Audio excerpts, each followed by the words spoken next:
Hello everyone, हजुर सबैजना नमस्कार। हजुर सबैजना जाति कुशल नै हुनुहुन्छ होला भन्ने आशा राख्दछु र म पनि एकदमै जाति कुशल नै छु।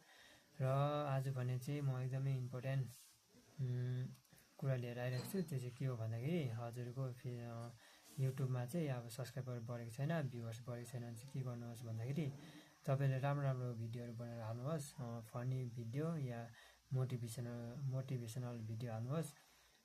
अन्त तपाईँले जब पनि भिडियो अपलोड गर्नुहुन्छ युट्युबमा चाहिँ तपाईँले टाइम राखेर हाल्नुहोस्। किन भन्दाखेरि हजुरहरूको भिडियो होइन अब आज जुन चाहिँ टाइममा हाल्यो भोलि पनि भ्युवर्सहरूले त्यही टाइममा हेर्नु चाहन्छ र त्यही भएर चाहिँ हजुरको भ्युज पनि बढ्छ, अन्त सब्सक्राइबर पनि बढ्छ हो। हजुरहरूले चाहिँ आज 8 बजी हाल्नुभयो, भोलि 9 बजी हाल्नुभयो, पर्सि 10 बजी हाल्नुभयो भने चाहिँ हो यसरी गऱ्यो भने चाहिँ हजुरको भ्युवर्स पनि बढ्दैन, अन्त सब्सक्राइब पनि बढ्दैन। किन भन्दाखेरि चाहिँ उहाँहरूको इन्ट्रेस्ट जुन चाहिँ हुन्छ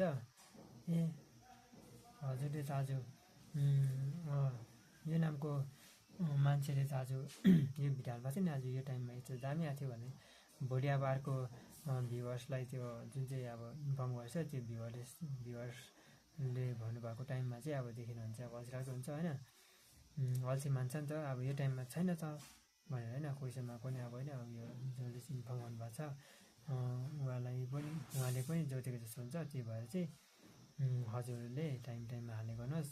बिहान 8 बजी हाल्नुभयो भने दिउँसो 12 बजी, अन्त इभिनिङमा 4 बजी हाल्नुहोस्, अन्त बेलुका सुत्ने बेला 8 बजी हाल्नुहोस्। हजुरको यही टाइम चाहिँ अब रेगुलर यही टाइममा हाल्नुभयो भने चाहिँ हजुरको भ्युवर्स र सब्सक्राइबर चाहिँ अवश्य बढ्नेछ युट्युबमा। धन्यवाद।